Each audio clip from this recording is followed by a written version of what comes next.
Welcome to our new series brought to you by Always, where we're talking openly about periods, without the shame, the whispers, or the awkwardness. Together with women who inspire and experts who guide, we're diving into the everyday realities of our cycles. This is episode 1, The First Red. In this episode, we are breaking the silence around the first periods, the taboos, the prep, and the conversations that shape how girls step into this new stage of life. I'm joined by Dr. Aarti Javeri-Mehta, a mother and medical professional who's helping change the way we talk about womanhood at home, and Phoebe Selim, head of research for Always, who brings insights from mothers and daughters across the region. Together, we'll talk about what it really means to prepare a girl for her first period, how to give her words that replace panic with confidence. Let's get into it.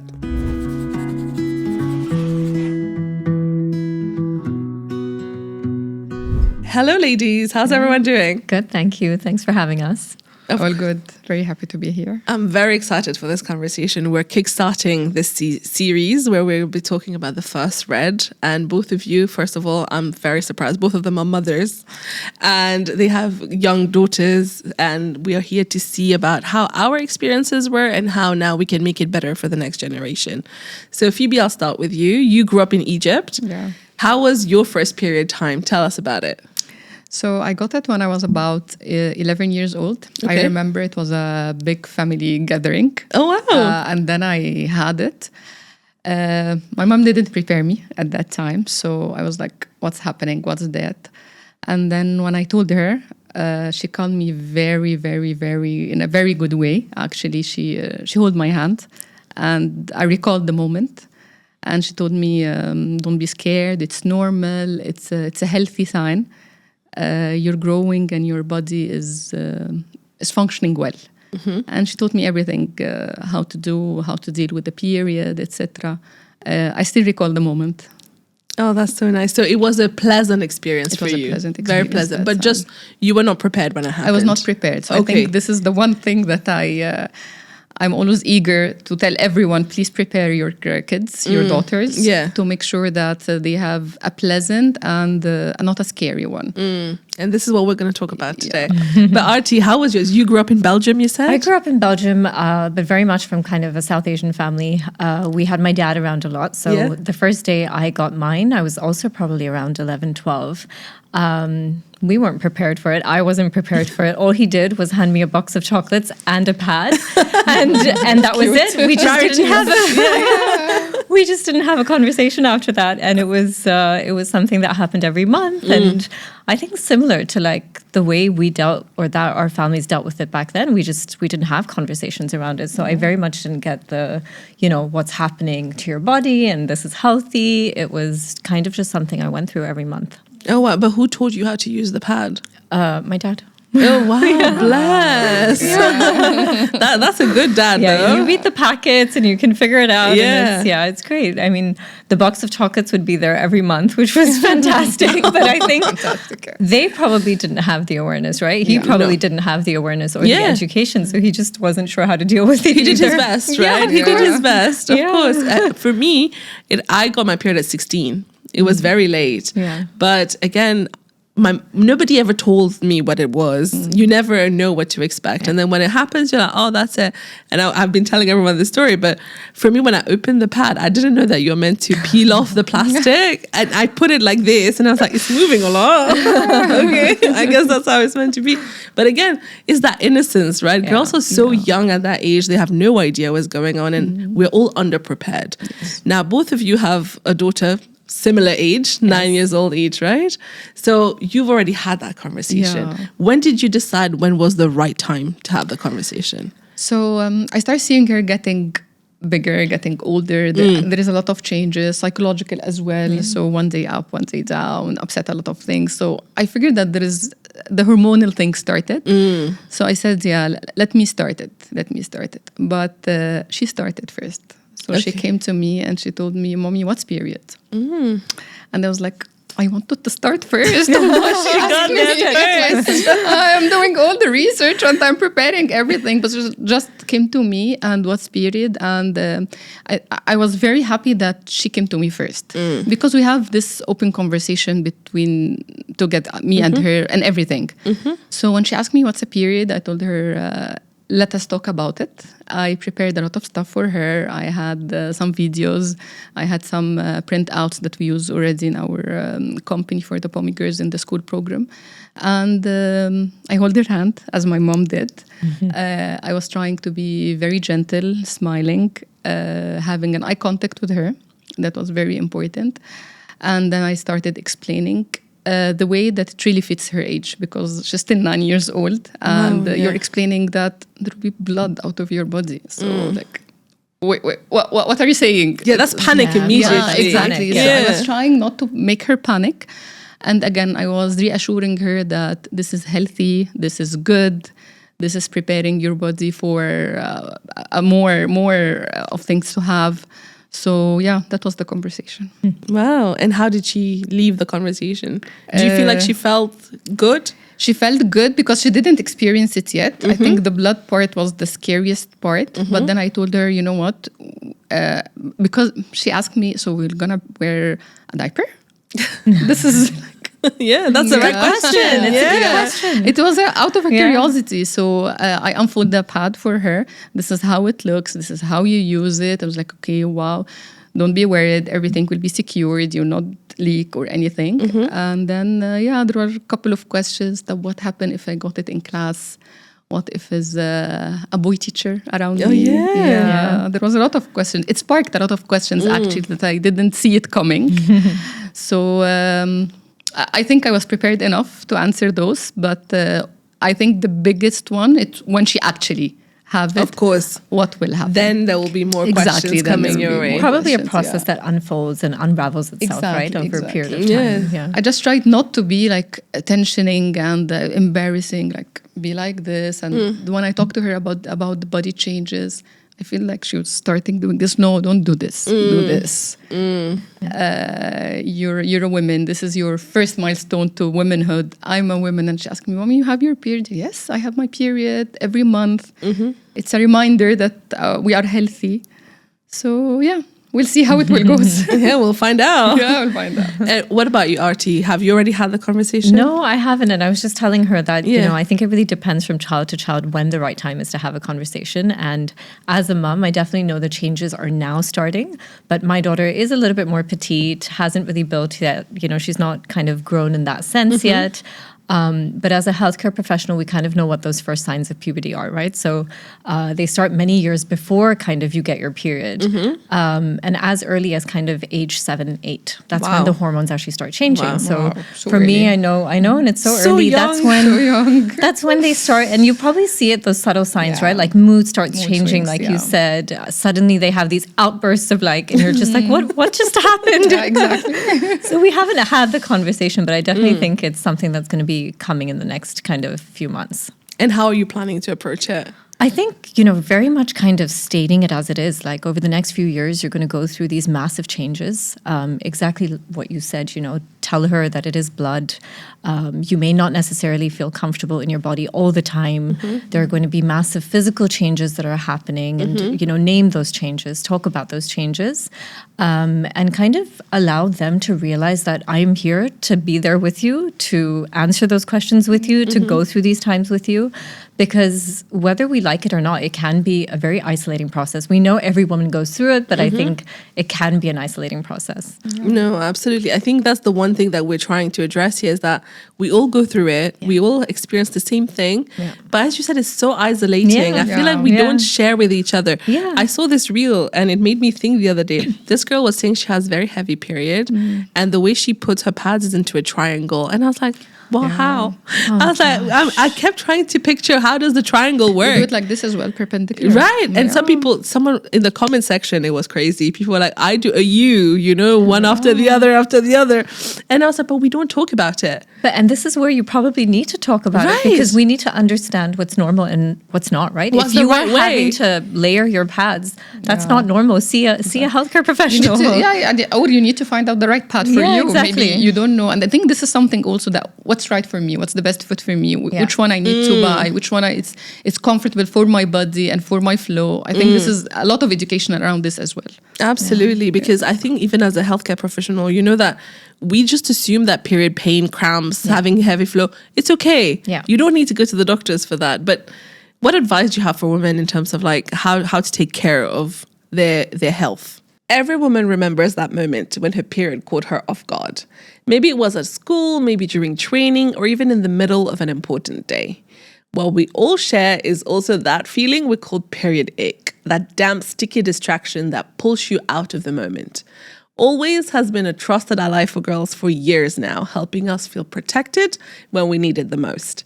And now they've upgraded their pads to be softer than ever. The newly launched Pink Pack, Always Skin Love, is designed as the ultimate solution to period ache. With its softest surface yet, it locks liquid fast so the top stays dry and gentle and comfortable against your skin. It's not just about protection as well. It's about freedom. Freedom to show up at your best, to train, to study, to move, and to live your life without that constant reminder of dampness. Always Skin Love was created so girls can feel the moment and not the wetness that ruins it. Always Skin Love, up to 0 wetness, 100% softness, and now with lavender oil.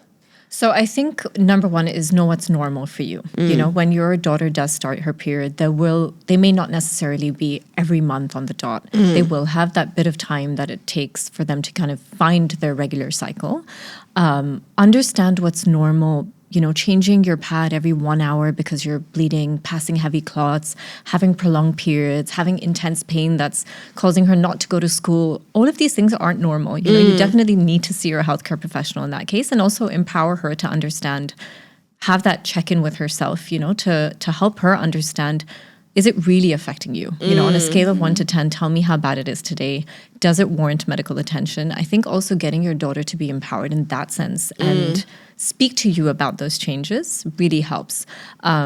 If I don't say anything, or if I don't ask my daughter how she's feeling, she's never going to say she feels sick, right? Yeah. The last thing she wants to go do is see a healthcare professional. Of course. Or a doctor. So I think just having those open conversations is so important.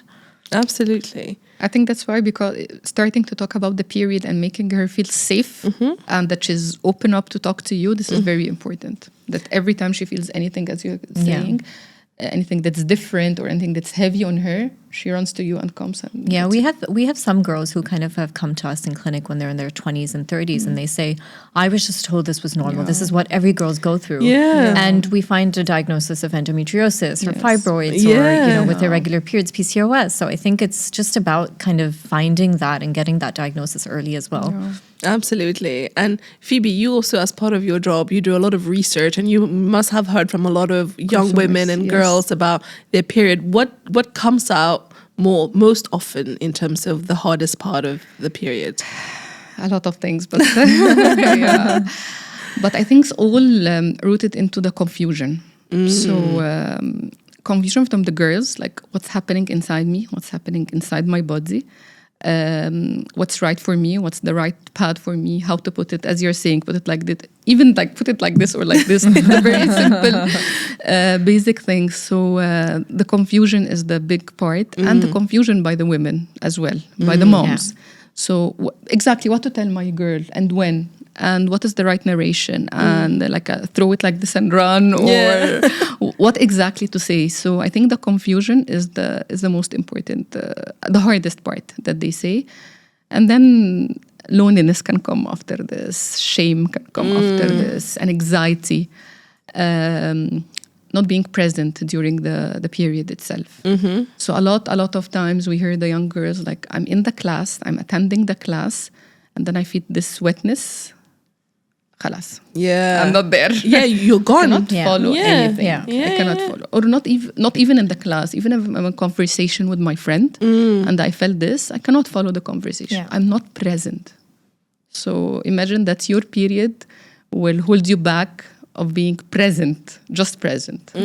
So yeah, that's the hardest part. That is crazy because this keeps coming up in the conversations we're having, is that you're no longer in the moment, because now you might be in an important meeting, you might be in the middle of something, and then this moment of dampness happens, and you sometimes you feel it coming out, and you're like, oh my God. And then your mind is, I'm leaking, something is I need to check. I need to check. I need to like do like this, do like that, see what's happening. And then the moment I will stand, what will happen? Yeah. People around me. So definitely you're not there. No, you're not there anymore. Yeah. But from a medical point of view here, what is this feeling of ick that we get? It's that, that skin down below is very, very sensitive. We have lots of nerves there. So any form of moisture there, especially if it's moisture against fabric, and it's nearly like you're wearing a wet swimsuit or you're wearing wet socks. It sends signals up to your brain and says, this is uncomfortable for me, And with the period, we add in like we add in discharge, we add in sweat, we add in warmth.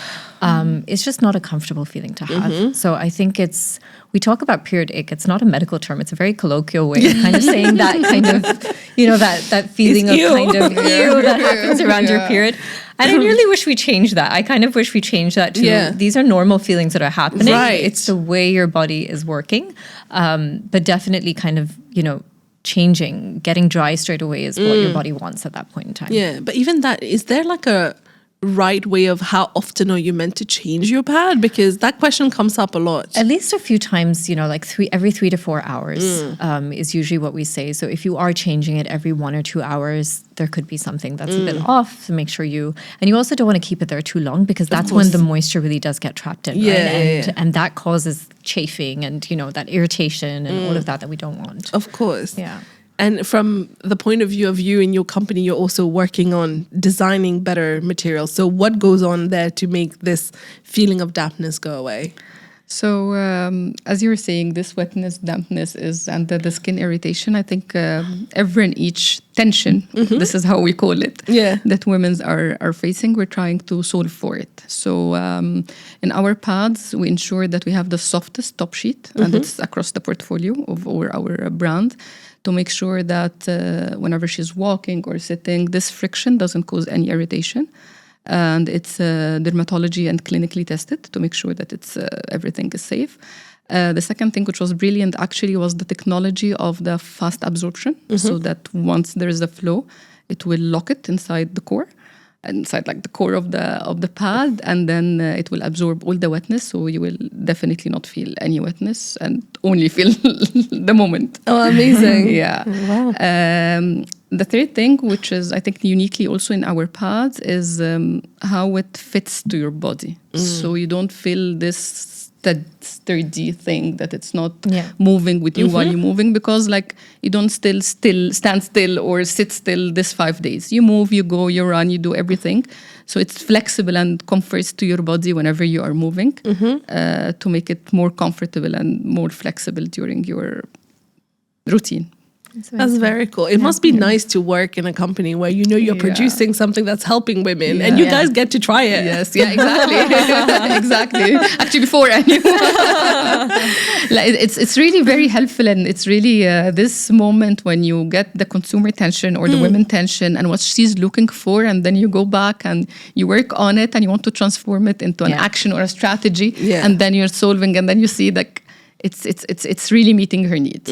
So it's a touching life. Yeah. So do you hear the feedback from people after they've used it? Yeah, definitely. Yeah. The comfortable, or I forget I'm wearing, or I can now, the period is not holding me back. I think this is where we really happy and hear this feedback. That's amazing.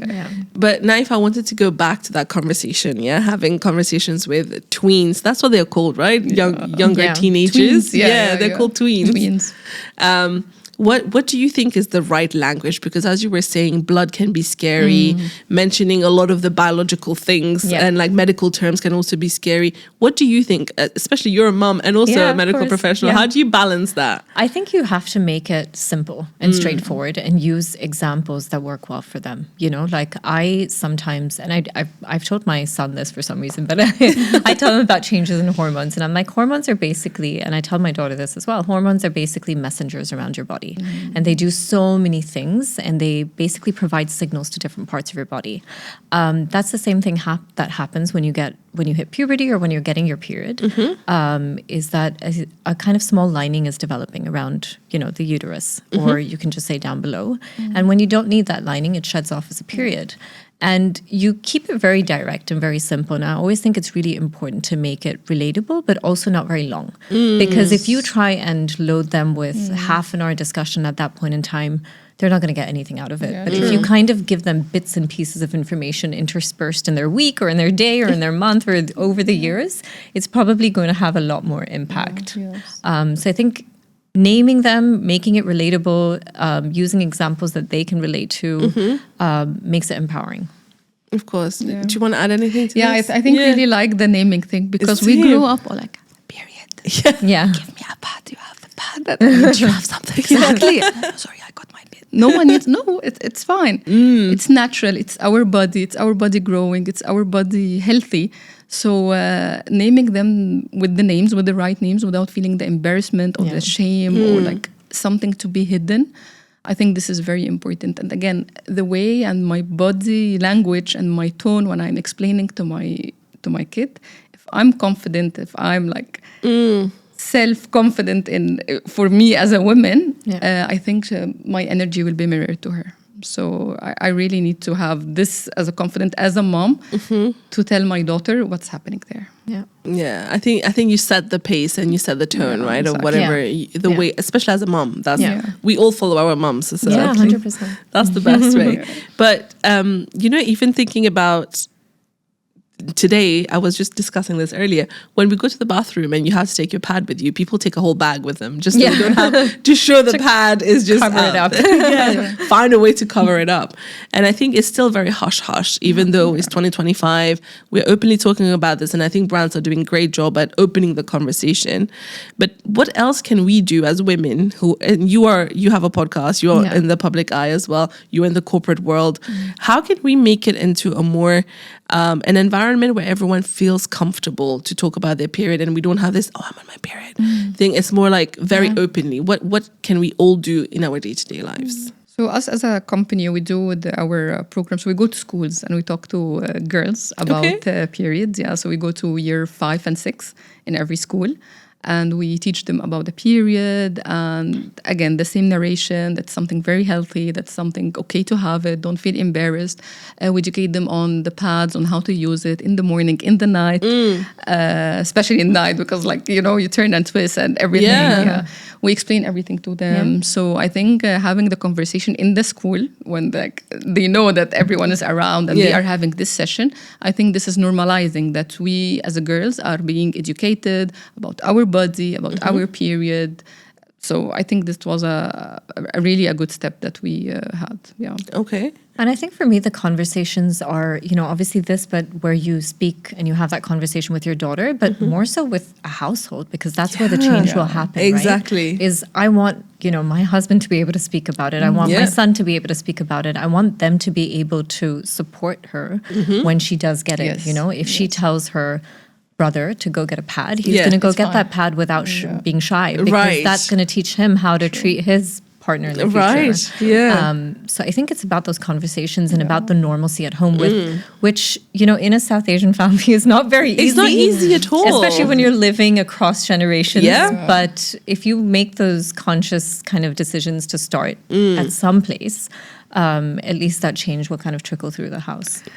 Talking about South Asians, I think our latest campaigns where we are featuring the teachers talking to the students, we featured the boys as well. Oh, nice.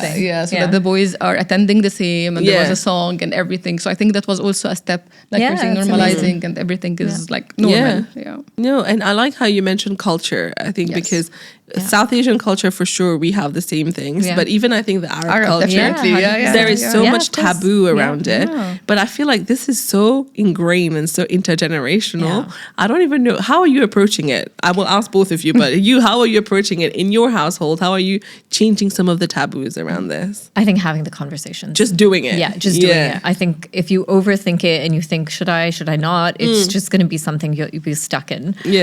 Because I think even I was never taught to have those conversations with the older generation, right? So, but I think getting my children to talk about it makes a very big change. And when your child is talking to your grandparents about it, it's fantastic because it tells them like, hey, actually, why did we not talk about this? And I think just naming it as it is, it's so important. Anna, my daughter actually taught me, like when I told her, she runs to her father, Dad, my mom told me today about the period. So she started it. I was like, I think I should have done this.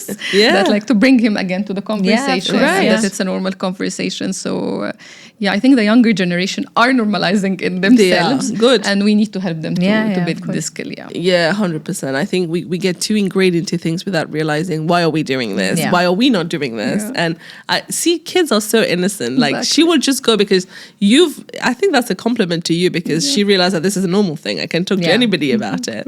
So that's pretty cool. But now if you were to pack a little period kit for your daughters to have her ready whenever she gets it, what would you prep in it? Okay. So I think obviously her pad of choice or whatever product she decides to use. Potentially wet wipes, extra underwear, extra clothes, a sweater. A sweater. It's a big one. We all have it. And potentially painkillers if required. Oh, yeah. So I think for me that would be big kind of ones that I pack along. I think I give water to hydrate as well. And a handwritten note. That's sweet, actually. What would you write in it? And for me, her first period, when it comes, it will be a celebration moment for me. We usually celebrate their first things, their first day of school, milestones, the first day of school, their first step, the first painting or award or something. So for me, it will be like a congrats. This is an important milestone in your womanhood journey. Something written by me from a woman to woman, from a mom to a daughter. So I think this will make her feel it more easy. But definitely, the pad and a nice pouch. And Do you feel like it will be a very emotional moment for you when your daughter hits the first period?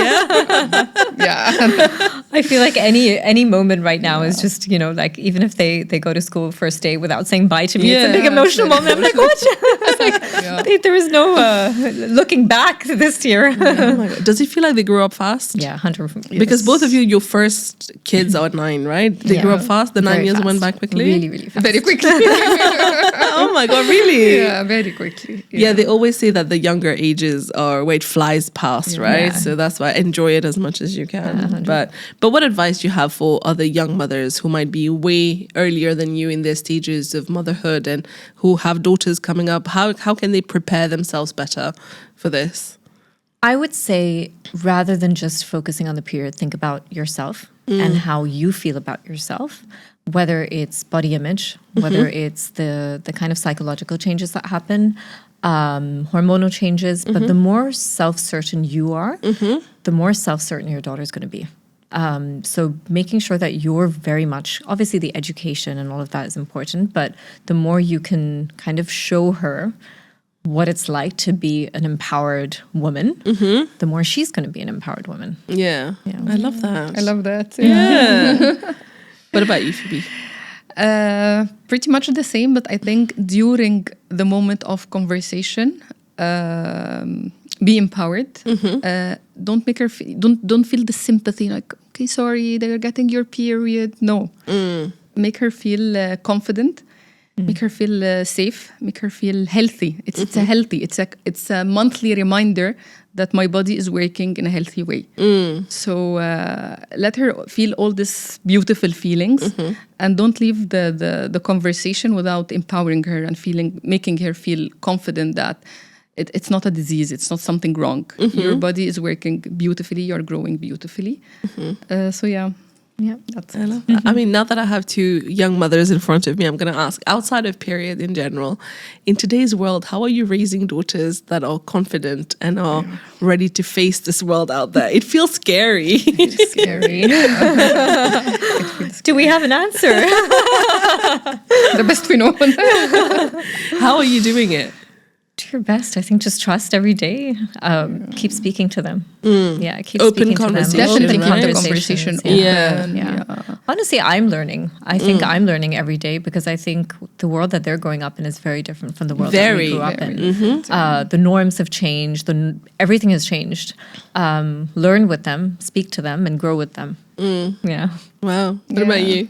I think most importantly, make sure that you have your values and you're rooted to these values. So whatever happens, you don't shake. Like it's like a tree. You don't shake. And trying to find the balance between coping and bringing up to all these challenges, but still rooted into your self-values. Yeah. Yeah.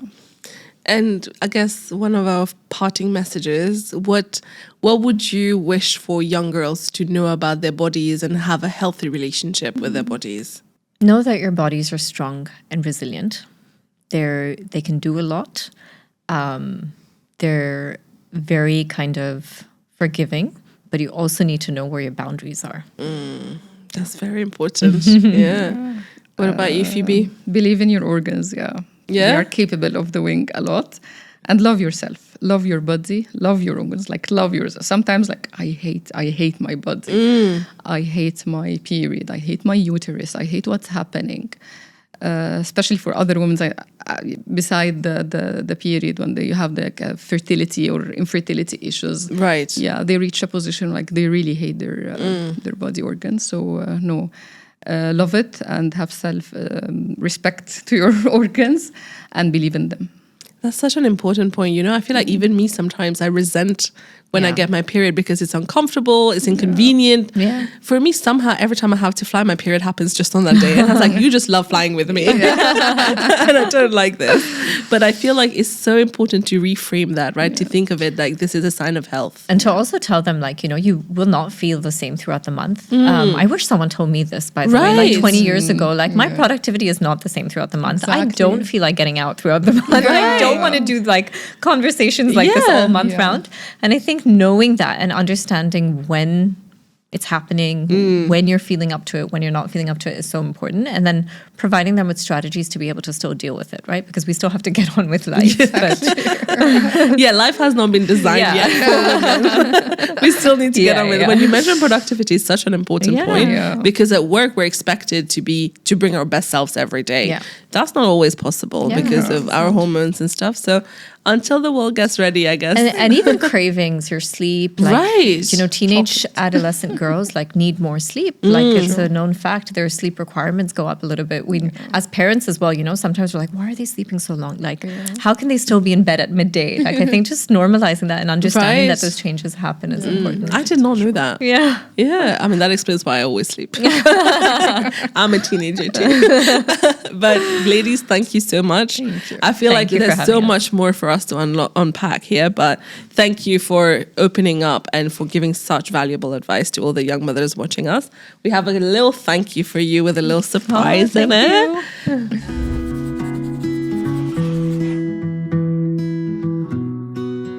That's a surprise. Love it. Love it. Thank you so much. Thank you. Just a little something to say thank you for being with us today. Thank you so much. Thank you so much. Thank you for having me. Thank you. Of course.